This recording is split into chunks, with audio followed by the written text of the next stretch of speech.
Hello, and welcome to Magic is Real, a podcast focused on the fascinating world of near-death experiences, spirit communication, and all things metaphysical and spiritual. The mission of this project is to share messages of hope and inspiration with others, and to spread the word that death is only an illusion. Thank you for being here with an open heart and mind.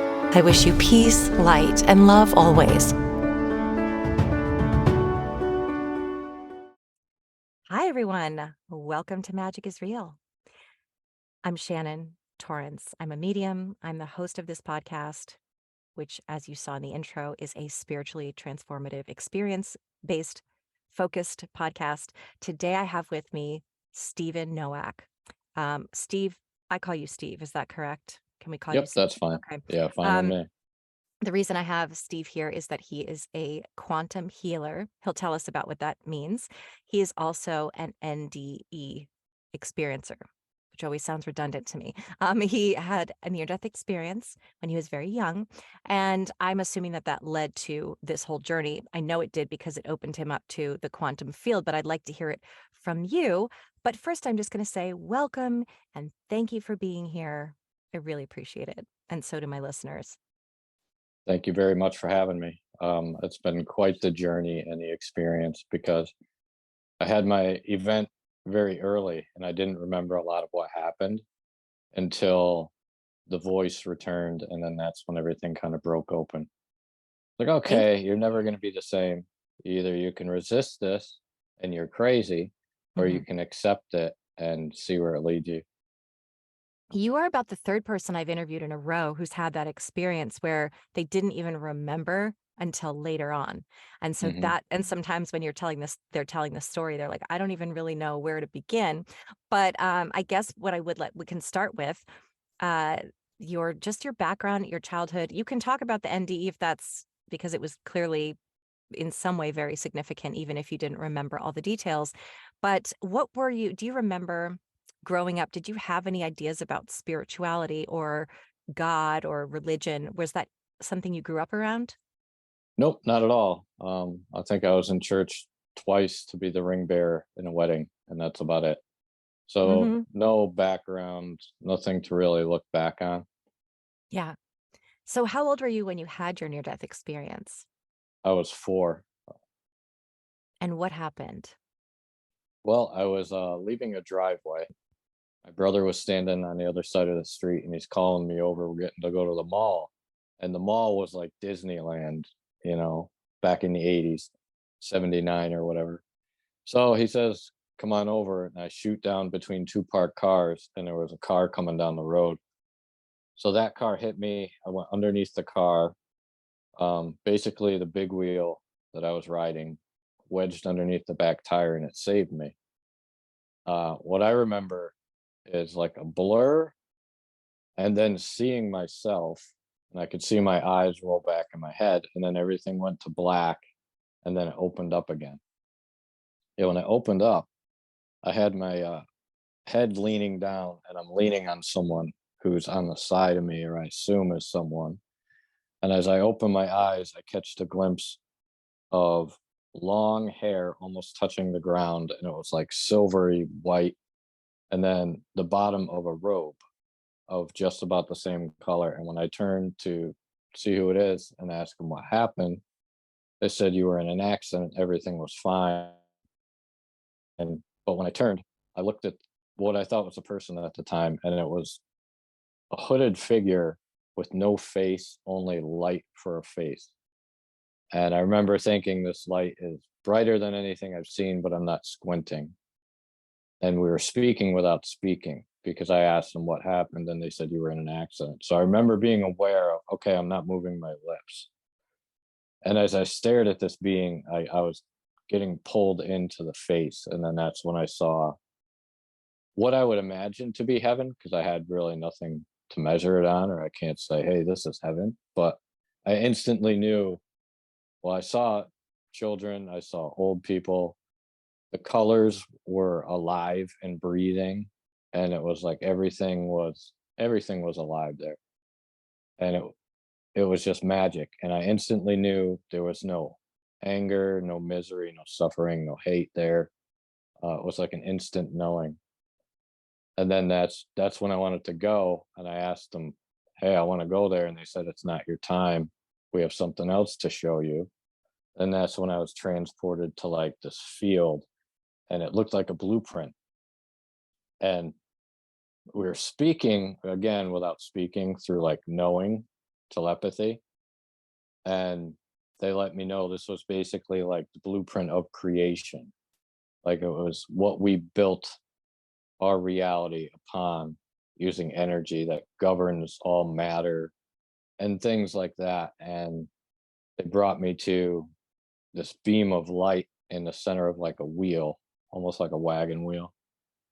And in the center, it was me. And they explained I was love, I was perfect, I was whole, but that we humans spend our energy out into the field or the outer rim, and it comes back to us, and that becomes our reality, um, or our perception that we live through our nervous system.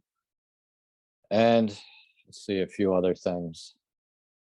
They talked, of course, about heaven and hell being within us. I instantly knew everything was one, and we were the ones that separate it. It had nothing to do with God or anything. God was just this one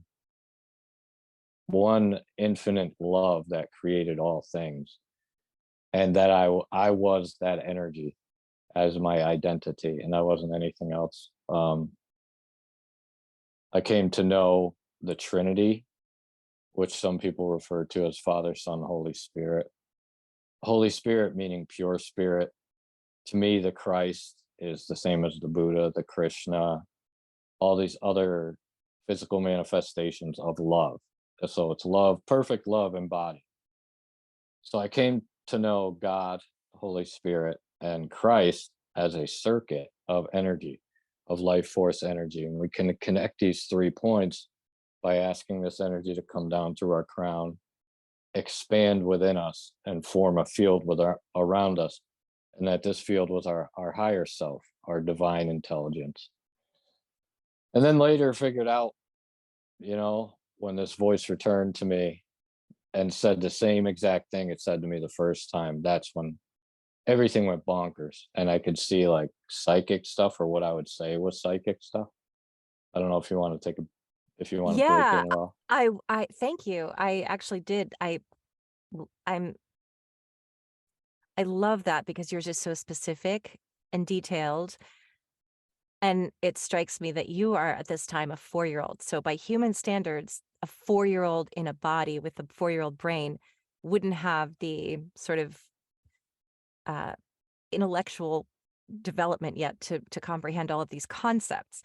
Mm. And yet, as a soul, your soul is infinite, and there's no age per se. So it feels like your soul absorbed all this knowledge. And then after this happened, did you just forget about it until this voice came back? It was like I could feel something different. Like I would think about the accident and I could feel things start moving within me, much like they do during a healing session, or any other type of work, self cleansing or whatnot. But I could feel something happen, but I couldn't recall what. Yeah. It's like that memory where you try to remember and you try to remember, Mm. and then once this voice returned, it was like floodgates fully opened. Um, Right. then Slen they showed me like the divine blueprint that everybody basically has an image of them held in the quantum field. Some people call it the Akashic records. It's almost like we're a computer, and we have this root file that we can go back to and restore ourselves with. But we have to claim it, and we have to sort of use our internal will and voice to extend the energy to go get it. Oh, my ears just perked up when you said that. That's so interesting to me, and it's really what I'm delving into right now in terms of understanding our place and our I don't wanna say power, it may be the wrong word to use, but understanding our own power really, that Hmm. as humans we forget. And I think it really suggests that we do have a lot more power, personal power, not over anybody else than we think. And I know we'll get into that because I really wanna delve into the work that you do, but I also would Mhm. love to know, um, at what age did this voice come back to you? And you don't have to say age, but just how many years later approximately? Oh, it was like my early 30s, and then Yeah, that was a rough transition time because that's when I started to see things, like, yeah. moving around me, and I'm a pretty big skeptic, okay? Mhm. Up to the points where the stuff starts to happen, and either I'm nuts or it's happening. Yep. So, I started to hear people's thoughts. I started to feel when they were hungry, and it sounds insane, but I figured it out by asking people eventually after dealing with it and eating till I was full, and then having them walk by me and I'm being I get hungry and then they walk away and I'm full again. Mhm. So I was feeling their feelings, their thoughts, and I would start to play games at my regular job because I was a GameStop store manager at the time.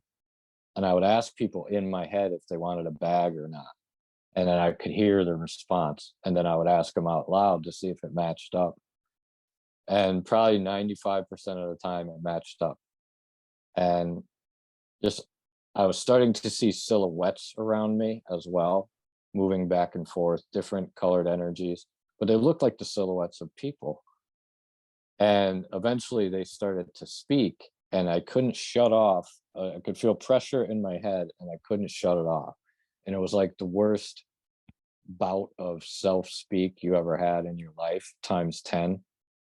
And it was a lot of the things that I used to beat myself up about and say to myself as I was growing up because I grew up pretty much normal. Had a lot of darkness, but it helped me develop empathy for other people. So as this was happening, I was challenged to take back control of the energy I was creating and feeding this mechanism that was broadcasting that I could now see all my quantum selves vibrating at this low rate, vibrating at that low rate that are basically extended out into the field.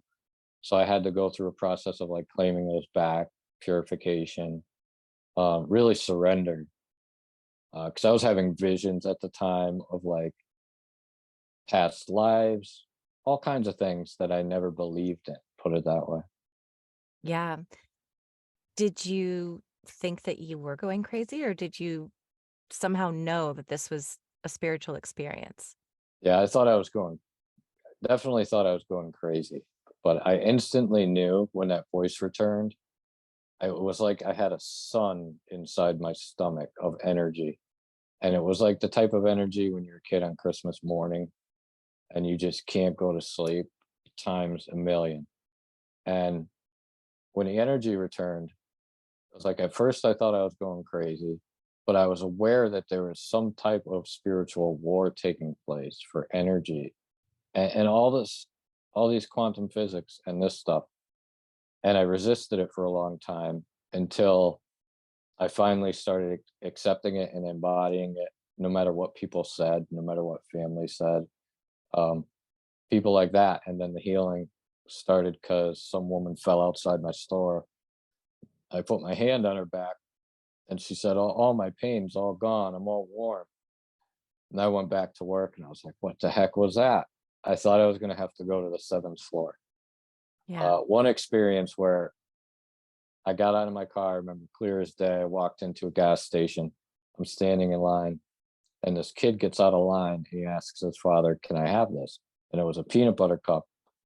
No big deal. Okay. The father says yes. He gets back in line, and then he does the same thing, but he doesn't grab another one. He grabbed just one.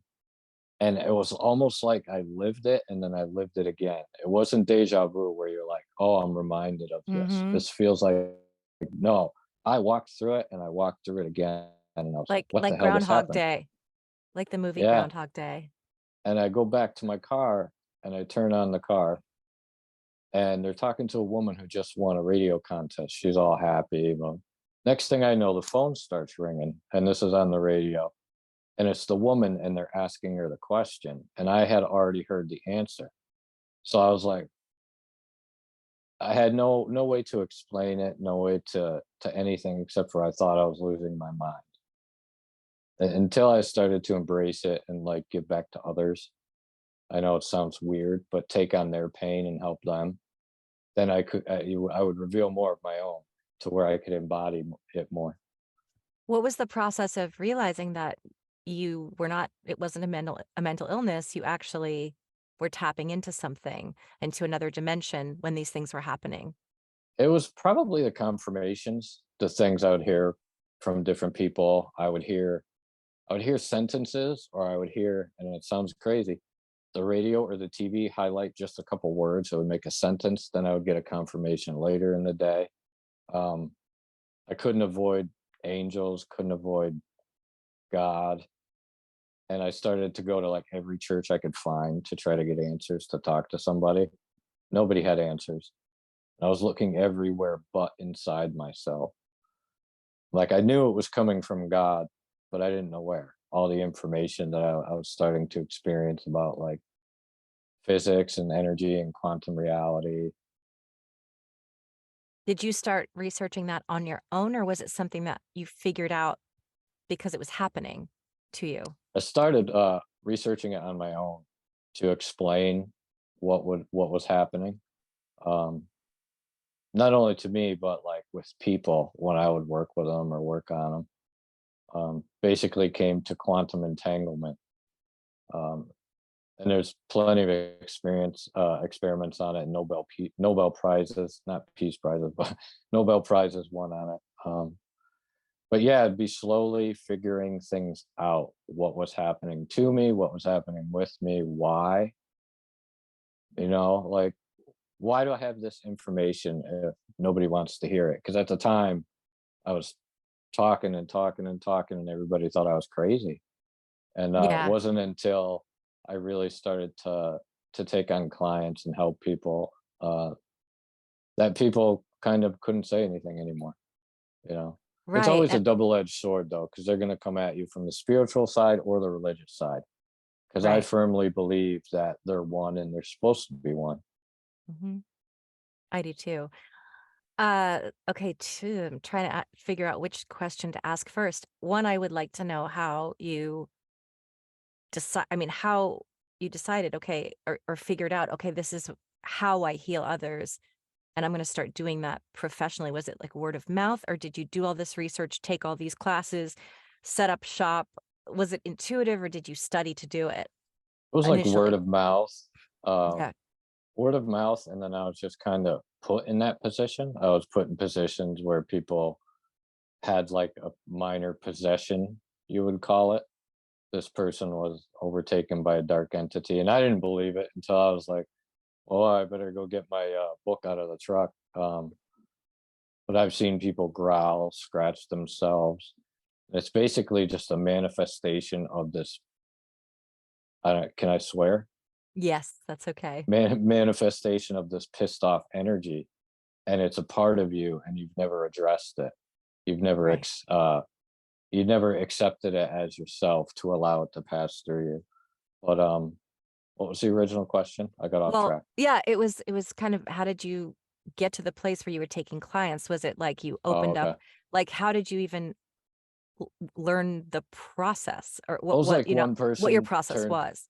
one person turned me on to another, they turned me on to Yeah. another, and then it started to grow, and then I studied Reiki because I Uh-huh. was really interested in learning more about it. It started as Reiki, and it just steadily grew into 0 point, um, by the amount of charge that I was able to generate in the places, and then the things I was able to do, basically bring someone's energetic system into a ground state so it can heal. And kind of the experiences they were having told me it was ready to grow. But it started with the Sui Reiki, and I studied to master there. And then the purification and all that stuff, being guided to learn how to purify the cellular memory in my own body and nervous system, that came pretty much all from God, or what you would call the computer in the sky, I guess. Yeah, I'd love to hear okay, 2 things. I had a question because I wanted to talk for a minute about when you mentioned quantum entanglement. Can you Mhm. explain what that is and what your experience of that is? Quantum entanglement is when you have a photon and another photon. Basically, could be anywhere between time and space, and you use quantum emissions to send this photon to the other photon, and there's no loss again in time or space. It's pretty much instantaneous, where they both start vibrating at the same frequency, and they sort of form their own field. So you're able to link basically photons, and we emit biophotons as people. And I figured out along the way, you're able to use your mind and your will, what I call the knowing. When you know something to be true, that feeling, you're able Mm-hmm. to use your mind and will to send a great deal of basically energy in the form of photons to someone else to help increase their rate of vibration. And then they will start vibrating at the same rate as you. And Right. basically, you're forming a field now to where you can release those grounded energies and trauma and triggers and things like that. Right. And so when you're sending that energy to another person, how do you Mhm. harness it? I guess is the question. I harness it a lot by breath work and by always staying clear, daily cleansing and claiming my space as sacred. But what I really like to use is my memories. Mhm. I'll pull up a memory of when I felt perfect love, perfect bliss, perfect peace when I was out in nature, and I'll breathe and I'll allow that to expand. And then I will pretend, basically trick my mind and body to think the person is right in front of me. And then I will basically trick my mind and body to believe the person is in another space and I'm with them. And as I'm doing this, I'm forming a pathway of photonics and basically sending charge back and forth. And I'm able to charge up their system enough to release this cellular memory. Hopefully Right. that answered it. I got a It, little yeah. lengthy on No, there. no, that's okay. That it is. It's not something you can answer in a single sentence. It's And I'm really trying not to be goes too deep. technical. I'm like, how can I explain this but No, not thank sound you. too technical? No, thank you, because I'm not a technical person, but I'm fascinated by quantum physics. So the way you Mhm. explain it, I can understand it. So it's And I layman's was like, terms. I never took quantum physics in school, in college, none of this stuff. It's like I had to figure out how these things were happening. How was this person having a response to me 3,000 miles away? How did Right. this happen? How did this happen? And then I started receiving messages where people would have things happen after watching a video of mine. And I'm like, how is it possible? And I think we're all just made of the same energy. And for some reason mine just uncorks something that's blocked in them from remembering that. That's a really good question. Do you, this is sort of not what you just said, but when you said that through I think video. So you're like, if you and I were in a session right now, you'd be able to do healing on me. But does it also work for, like, I see a lot of I don't know, Instagram healers Mhm. and stuff saying, okay, I'm doing Reiki on you. I like to think it works from intent because of intention, but I always Mhm. do wonder if it's not live. Do you know anything about that or have thoughts about that? Does Oh it yeah, it actually, definitely works yeah, later. It works. It's yeah, there forever. The that's what energy. I The only feel. difference between practitioners is basically how much work they've done on themselves, how much purification, how much, and we talk about bandwidth, kind of like internet. How Yeah. much bandwidth can they carry? How much data can they allow through themselves? A lot of people are still tied into the carnal world, to the world that we need approval from, and things like that. And that's what I mean. Releasing those ties, you're able to carry a larger charge. Hmm. And the way I'll explain that is if anybody listening or you have ever seen a survival radio or an old radio where you can wind it up a bunch of times and it Yeah. will work without batteries. Hmm. So this is what we're looking to do. We're looking to build a charge within ourselves. And that's why we do helpful acts for other people. And we keep depositing those charges of love onto ourselves until we identify as that. That makes sense. Yeah, being pure love is being our true essence because that is what we're all made of. You Yeah, wouldn't we're know it. playing a game of charges. Yeah. I love that. Do You I wouldn't know do it I to want look to at form people. this? I'm sorry, go ahead. Oh, I said you wouldn't know it to look at a lot of people, but that's what's happening. But yes, so what were you saying? It's like that lower, we have the choice to form the lower self or the higher Yeah. self. And it's like nobody's to blame. We're having a human experience, but once we become aware of our lower self, then it's our job to be accountable and create better. Right. Exactly. So when you work with a client, do they do you like to feel into it intuitively, or does it not matter what their particular circumstance is, or do you sit with them and they say, okay, here are my spiritual ailments, or here are my physical ailments? And because I know that you mentioned, or your bio mentions that it can apply to both. You weren't sure, I think, if it could apply to both physical ailments and, or maybe it wasn't you, I don't know. But No, somebody said that to me you in the, sound right, but it's a little off. yeah, Yes, it tell me what it applies to is. both physical and emotional ailments, because the physical manifests from the emotional, from the Yeah. compressed and the dense energy that continues to build up. And I say this as a person who has had numerous car accidents, played sports. I was on painkillers in my early 20s to keep working and just function. And now I take nothing. I Mhm. rely solely on how my body feels to tell me whether I need to cleanse, to get out in nature, to do breath work. And what was the question again? I lost the Um, question. the the question was pretty, I think you answered it. I can't remember exactly. Oh, yes, Did I? that that when you're healing someone, you can heal them through physical, I mean, Oh, yes, physical and emotional. Yeah, so it from applies to physical and both. emotional. It applies to both, yeah. Yeah. And when you talk about cleansing, I know you just mentioned some examples, but um, like I said, how do you harness that energy? And you said, well, I might cleanse my space. What does that look like for you? And also, how can we cleanse our own energy? For me, it looks like part invocation, part asking the light to enter my body, Mm, embodying the light, and then using my will to mm. basically command it. I will speak to my ailments. I'll speak to any disease I may have. I'll speak to any pain, anything in my awareness as far as behavioral patterns or things I want to address. I will basically order them to come together as one charge, because this is how I see things since my NDE. It's like, okay, I have a feeling or a thought. Well, that's a charge of energy. That's a frequency. So I order them to all to come together as one and be bound basically to love for alchemy or transmutation. I order them all to come together as one charge and be bound to love.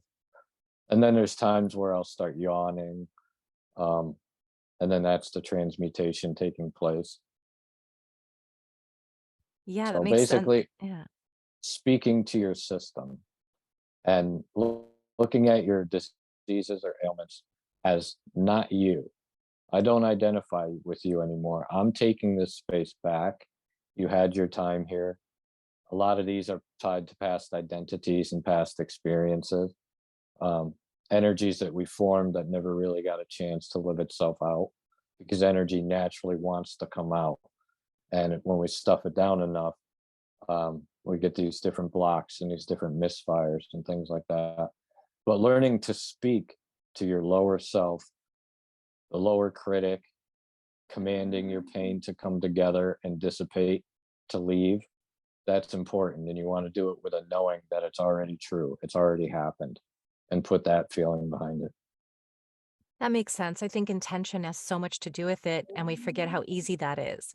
It's easier than you would think. Just even you're a healer, and I assume you. Well, we'll talk about this. I'm a medium, so I can tune into the frequency of the spirit world, as you can, and as everyone can if they want to. And the same thing.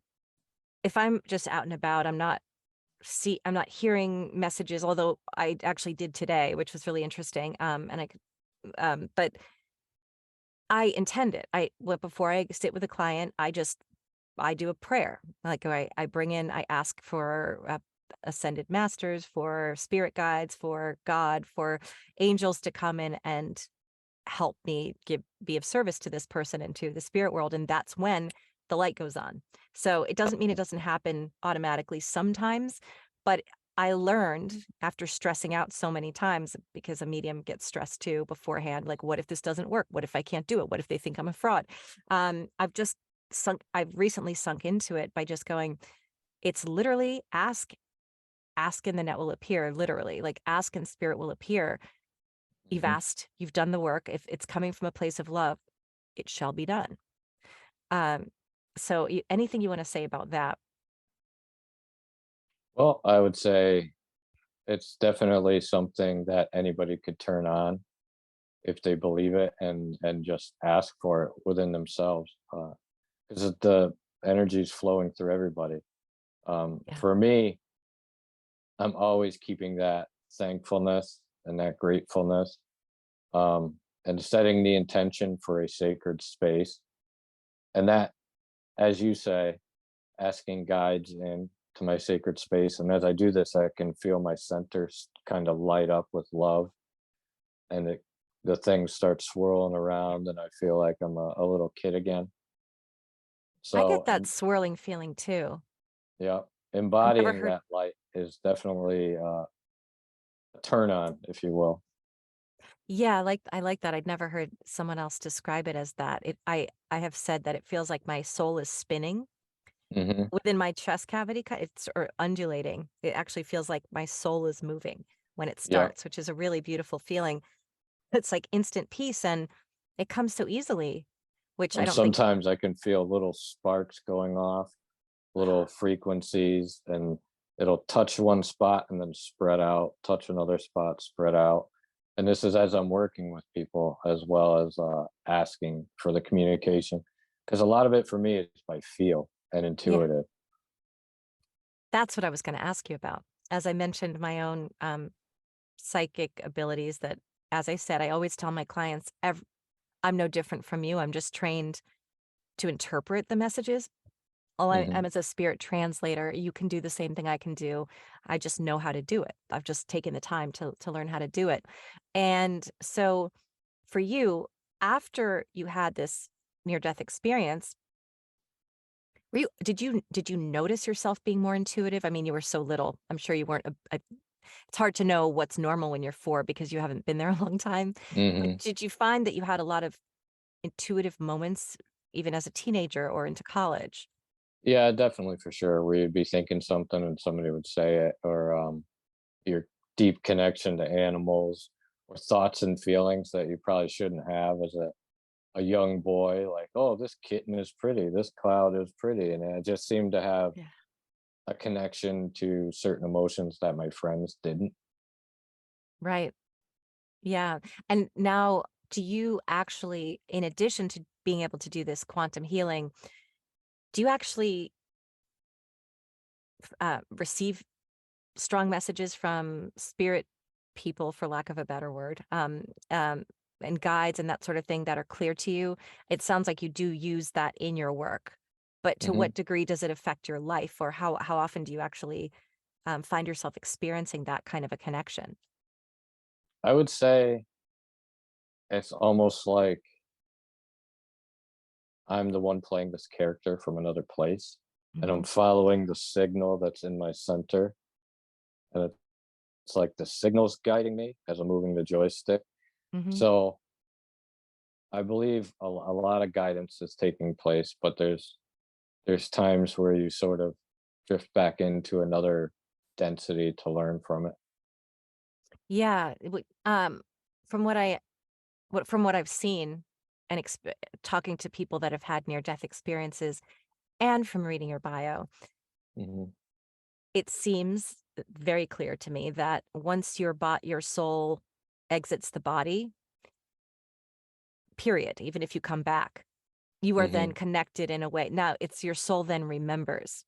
And so many people who've had even just out of body experiences, once your soul has left once, you're constantly in that state of this strong connection. I have a friend here who has never had an accident, but she said, "Oh, I pop out of my body all the time." And she's an Mhm. incredible, incredible artist named Catherine Wingate. Please check this out.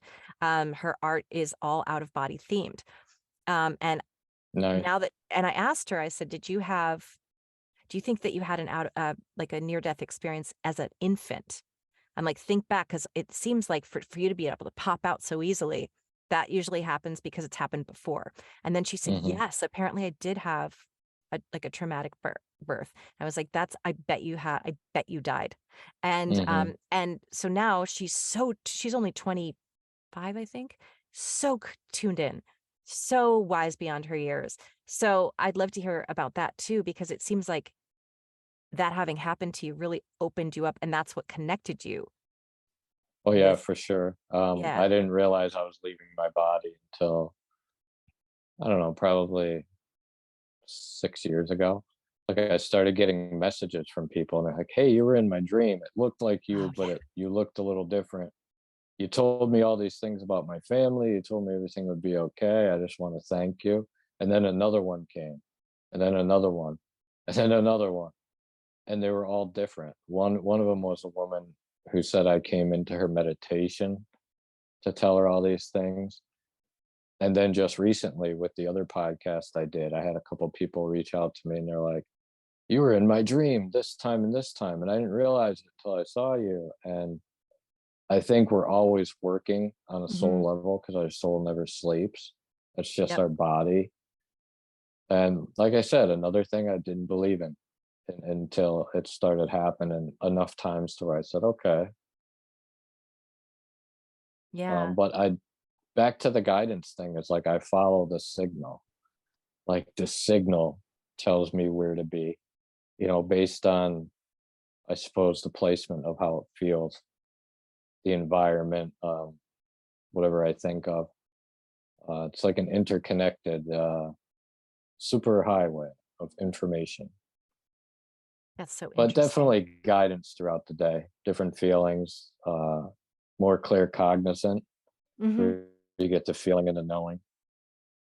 Yeah, and I think the more you tune into that, and I'm saying this to everyone, it's the more it's heightened. So, like, I'm starting to give a lot more readings, as you've gotten a lot of traction lately too, and so I'm more in that zone more often because I'm giving more Yeah. readings, and then um, because I'm in that theta state or whatever it may be, and I'm today working on something for voiceover work, and all of a sudden I heard a word so loud, Chanticleer, Chanticleer, and I was like, what is that? I know what that means in French. It means clear singing, but like Chanticleer. Why am I hearing? Where did that come from? What does it have to do with? And I had just been texting with two people, my mom and my friend DJ. So I was like, okay, I'm going to go with my gut. Why am I hearing this? It must be for one or the other. I'm just like, Hmm. before I just would have been like, huh, that's a funny word. Wonder where I got that from. Now I know. Now I immediately go, okay, who's that for? Because I didn't come up with that. I don't know who's Yeah. telling me this. So I texted my mom. I texted DJ, and then I texted my mom and I said, does this mean something? She said, yes, it does. And she said, I was literally just on Amazon this week adding a CD to my wish list called Chanticleer, but she said it was out of stock. She said it was out of stock, but I was wanting to get it. I wanted to put it on my wish list for Christmas, but I can't seem to get it. And I said that is. I don't know if that was like a message from grandma who was just saying, hey, I was there at that time, or if literally I just tuned into your energy. It was like I was picking up on your energy Hmm. field, which it kind of felt like it could have been both, because my mother and I are very close. But Hmm. it's so interesting the way that I received that information. Normally, I just would have brushed it off and said, that's funny. Wonder where that came from. And now I know Hmm. and I tell everybody, and I'd love to hear what you tell people too about that. When I say you want to develop it, listen to your Yeah, thoughts. I say form a relationship with feeling because we forget how to feel, and start finding the sources that make you feel alive again, that make you feel love, that make you feel peace. As a material feeling, you want to find things that help you replicate these feelings within you and start to open that up, and then use that energy to connect. Just ask. Yeah. It's really so much about awareness, isn't it? It's just so much about being aware. And opening those neural pathways, because Mm. we store a lot of negative charge, and it's kind of like shuts down our computing capability. And we want to expand those neural pathways to connect to that higher space. Oh, that's so well said.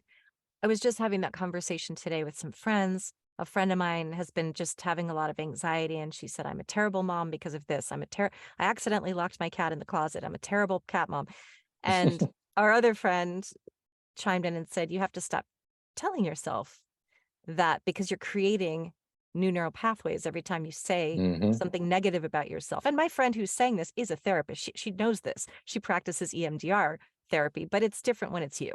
And we've all been there where your Hmm. brain is in a loop of I'm not good enough, I'll never have money, I'll never have a relationship. And it is so important to continue to just say, wipe wipe that out, replace Hmm. with a new thought. And it's not a new thought, it's a new feeling, right? It's not, Yeah, you're interrupting new neurons to disrupt the yes. formation of this other structure, this other self. And I take it one step further and don't allow any speak like that in myself. I bring it all together like we were talking about earlier, and I order it to yawn its way out, to burp its way out, and that's a way of basically changing that energy into something else. That's really beautiful. It's such a good life tip, life hack. I do it too. And I said, I Oh don't yeah. have negative thoughts as often anymore. And it definitely takes a lot of practice and repetition because your whole entire life, if you've been an anxious person, as I have, you've had to rewire your brain to stop that Hmm. loop of I'm scared, I'm in fear, anxious. What if? What if? What if? Instead of saying everything's going to be fine. It's always fine. It always works out. I'd love to hear your thoughts too, with everything that you've experienced and that you know about the idea that we can create our own reality. And I know this is a deep question, but there's a lot of I would love to hear your thoughts on basically like other dimensions. Like, obviously, you have this Hmm. connection, this ability to move in and out of other dimensions, and I may be using the wrong terminology, but, I know it's not a single question, it's more of just what's going on. Like, what's going on from what you understand? Well, from what I understand, is we basically have bands of information that are running from our energy centers through our brain, or what I call the neural interface and the intuitive modules. So these different energy centers are banding information between our brain and that energy center. And this starts with feelings and storing feelings. And those bands can be kind of thick, and it can be a very hellish reality based on what we create, or they can be light based on what we create in terms of kindness and compassion, et cetera, et cetera. So those are the kind of the realities we live in. We can live in hell or we can live in heaven. And we see the embodiment of demons by what humans do to each other in society. And we also see the embodiment of angels. And I believe that we are both within us. That's so As far as the beautiful. different Yeah. dimensions, I believe the different dimensions are just different vibrations of frequencies, or different, um, I don't want to say block because that's the wrong term. But if I have a lower emotion of anger and I don't address it, then it goes kind of extends out from me with the quantum emission, and it's now vibrating in another dimension that's lower than the one of love. So we have so many different versions of ourselves existing in different dimensions. Yeah, that's what I come to understand. A lot of them created to basically interact with relationships, and releasing the need for approval from people and identifying as the energy of love releases a lot of those aspects of our personality that are tied to other people or places. Right. And in what ways do we have the ability to shift realities, I guess, to quantum jump or shift realities or, that sort of thing? You can call all of your multidimensional selves back into the now. You can call all of your energy back into yourself.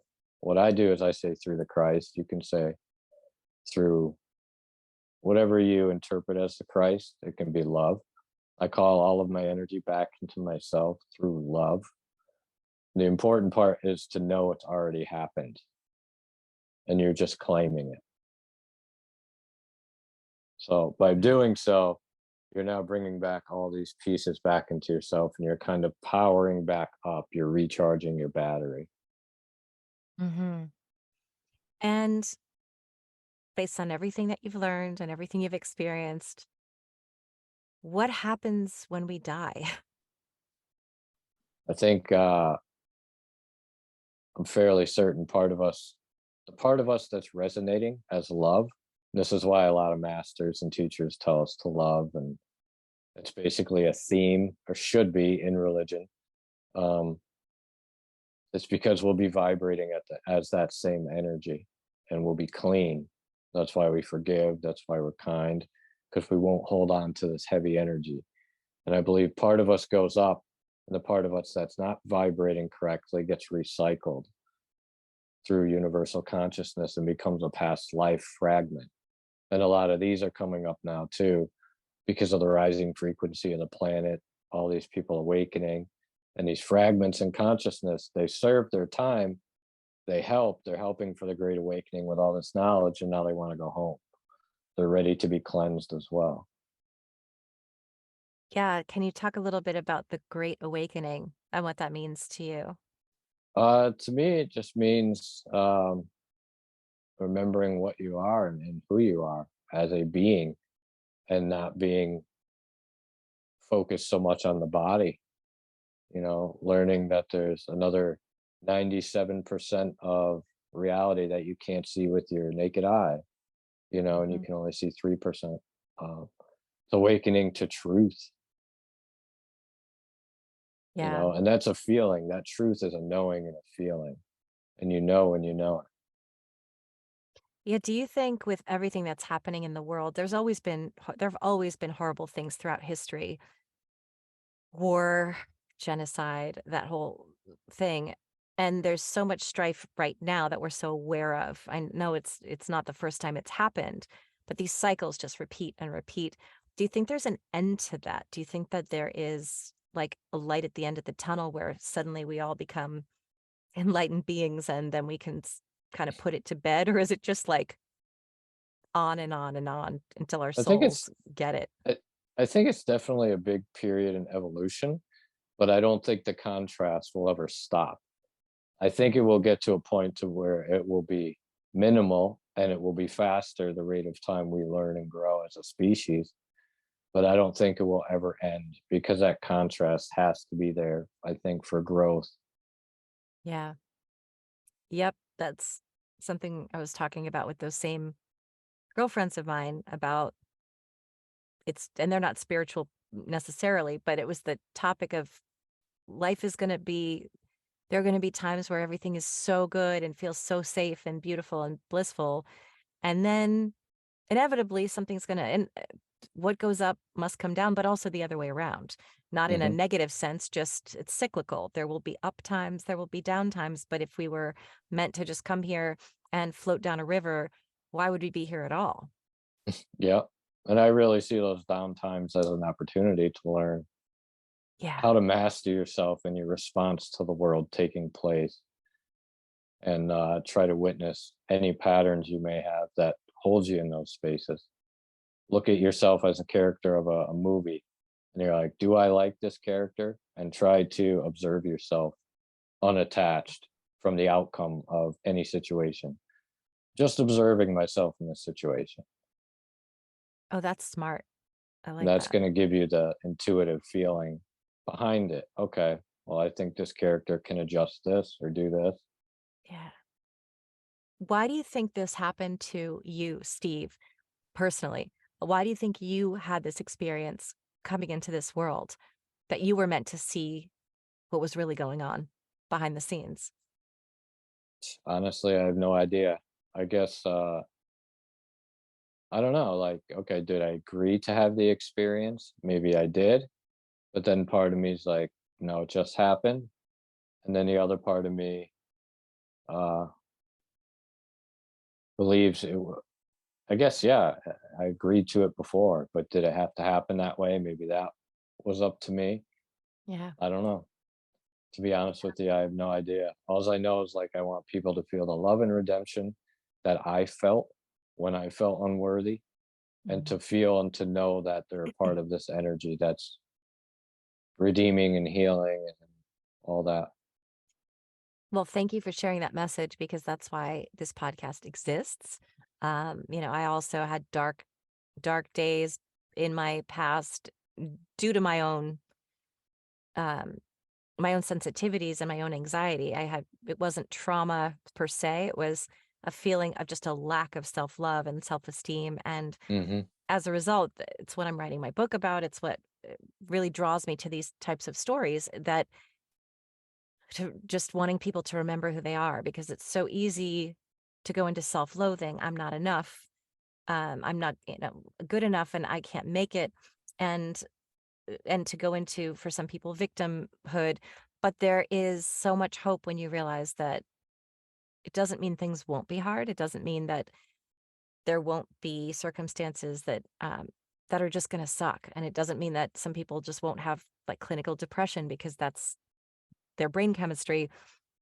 At the end of the day, though, it does help so much to know that this isn't all there is, that we can learn to love ourselves because I sure didn't and I do Hmm. now. And it's if I can do it, believe me, anyone can. And I think when you're in it, you feel like, no, that's for someone else. Someone else can love. I'm never going to feel that way. But I just want people to know that there is hope. And I'm so glad that you are sharing that generally, but also that you shared it with me and my listeners, Sure. because I think it's so important. And can you let us know? I will put links below, but what are you working on now? I know you're inundated with clients, but do you have a waiting list? Are there other events you're holding? What services are you offering? I offer quantum sessions, basically 1 hour, 1 hour and a half. Also, group session coming up in January. That way I can kind of reach more people because I have had so many reach out. Yeah. Um, I'm starting to write a book, but I just want to say what helped me the most was to look at this as a game of energy and to make sure, okay, on this day, I'm going to set my energetic pattern for the morning. I'm going to input my programming that I am love, that I am going to have a good day. And basically just understanding that if I connect to this 5 times a day, as opposed to that 5 times a day, I'm going to have different results and that I could create my own reality by changing my energy uh, and making it basic positive charge, negative charge. Um, but yeah, sessions, lots of sessions. Yeah. Definitely booked up probably until February. Starting to book the first week of February, and it's crazy because it's nothing I ever thought I would do, Yeah. And you talking about darkness is like I went through so much darkness in my 20s. It was like I was chasing death Mhm. consistently. And it wasn't until that love came back inside me in that place and the remembrance of it that I realized, okay, if I'm worthy, everybody's worthy. Yeah, that's wonderful. I'm glad you said that. Well, thank you so much, Steve, for being here. It has been such a pleasure, and I'm so excited for people to see this because there's so much great wisdom in there, but also it's a great message. But it's also just so fascinating how just having had an NDE can completely transform the rest of your life and lead you into this realm of service and healing. And it's so beautiful to see, and it's so beautiful to see your healing and that you've Yeah, really been able to heal yourself it through changed me so much. My personality changed overnight. My parents wanted me to see a shrink. My girlfriend at the time wanted me to see a shrink. Everybody didn't know what was going on. Now I'm here, healing people from all over the world.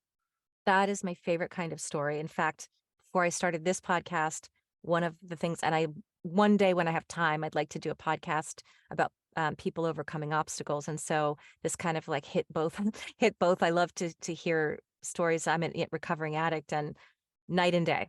I mean, I was in Hmm. that dark place, didn't want to be alive, and from there to here. That's why I have a real affinity for people that have come from a place of wherever, but specifically, I relate with that coming from a place of darkness and low self-esteem and coming into the light and really and then using it to help your experience to help others. It just really moves me so much.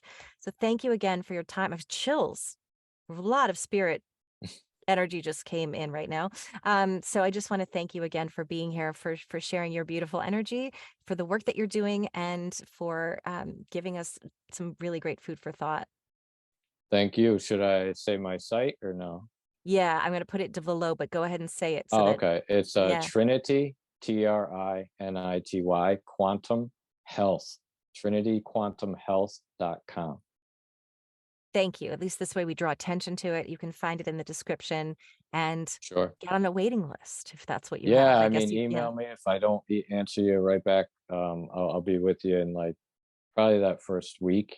I'm literally sifting through so many requests, and I wish I could reach everybody. Yeah. But I'll be with you as soon as possible, of course. Thank you again, Steve. Thank you.